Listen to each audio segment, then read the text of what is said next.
Hi friends, welcome to our channel. నేను మీ Banu.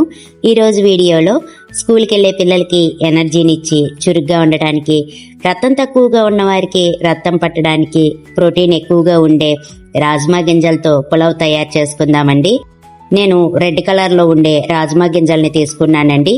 1 glass rajma గింజల్ని రాత్రంతా నానబెట్టుకున్నాను. వీటిని కుక్కర్లో వేసుకుని ఇవి మునిగే వరకు నీళ్లను పోసి 7-8 విజిల్స్ వచ్చే వరకు ఉడికించండి. 8 విజిల్స్ తర్వాత చూపిస్తున్నాను.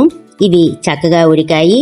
ఇప్పుడు స్టవ్ ఆన్ చేసుకుని పులావ్ చేసుకోవడానికి గిన్నె పెట్టుకుని 3 టేబుల్ స్పూన్ల ఆయిల్ వేసుకుని దాల్చిన చెక్క, 2 మరాఠీ మొగ్గలు, కొంచెం జాపత్రి, 4 లవంగాలు, అనాస పువ్వు, 3 యాలకులు, 2 బిర్యానీ ఆకులు వేసి కావాలనుకుంటే కొంచెం జీడిపప్పు కూడా వేసుకుని ఫ్రై చేశాక 1 మీడియం సైజు ఉల్లిపాయ పొడవుగా కట్ చేసిన ముక్కలు వేసుకుని ఉల్లిపాయలు ఎర్రగా ఇలా వేగాక 2 పచ్చిమిర్చి కట్ చేసిన ముక్కలు, కొంచెం పుదీనా, కొత్తిమీర వేసి 1 స్పూన్ అల్లం వెల్లుల్లిపాయ పేస్ట్ వేసుకుని పచ్చివాసన పోయేంత వరకు వేయించుకున్నాక 3 టమాటాలు మిక్సీ పట్టుకున్న టమాటా పేస్ట్ వేసుకోవాలి.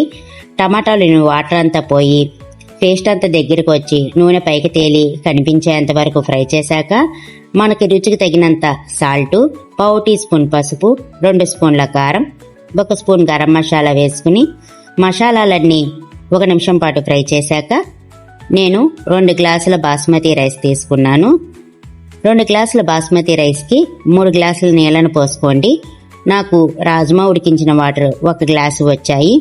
1 గ్లాసు రాజ్మా ఉడికించిన నీళ్లు, నార్మల్ వాటర్ 2 గ్లాసులు పోస్తున్నాను. మొత్తం 3 గ్లాసుల నీళ్లను తీసుకోండి. నీళ్ళు ఇలా మరుగుతున్నప్పుడు ఉప్పు సరిపోయిందో లేదో చూసుకుని వేసుకోండి. అరచక్క నిమ్మరసం పిండుకుని అరగంట సేపు నానబెట్టిన 2 గ్లాసుల బాస్మతి రైస్ని వాటర్ ఏమీ లేకుండా వేసుకుని ఒకసారి కలుపుకుని మూత పెట్టుకోవాలి. 5 నిమిషాలు మీడియం ఫ్లేమ్లో ఉడికించండి. 5 నిమిషాల తర్వాత మూత తీసి మనం ఉడికించిన రాజ్మా గింజల్ని వాటర్ ఏమీ లేకుండా వేసుకుని రైస్లో రాజ్మా గింజలంతా కలిసేలాగా బాగా కలుపుకొని పైన 1 టీ స్పూన్ నెయ్యి వేసుకుని కలుపుకోవాలి.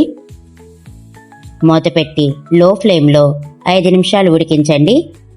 5 నిమిషాల తర్వాత మూత తీసి కలిపి చూడండి.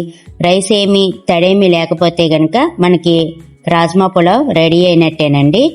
ఇప్పుడు పులావ్ రెడీ అయింది. వేడివేడిగా ప్లేట్లోకి తీసుకుందాం. ఈ ప్రాసెస్లో ఒకసారి చెయ్యండి.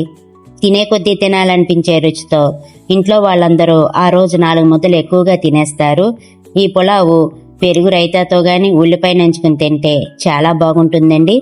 వీడియో నచ్చితే గనక ప్లీజ్ లైక్ చేసి ఛానల్ సబ్స్క్రైబ్ చేసుకోండి. Thanks for watching.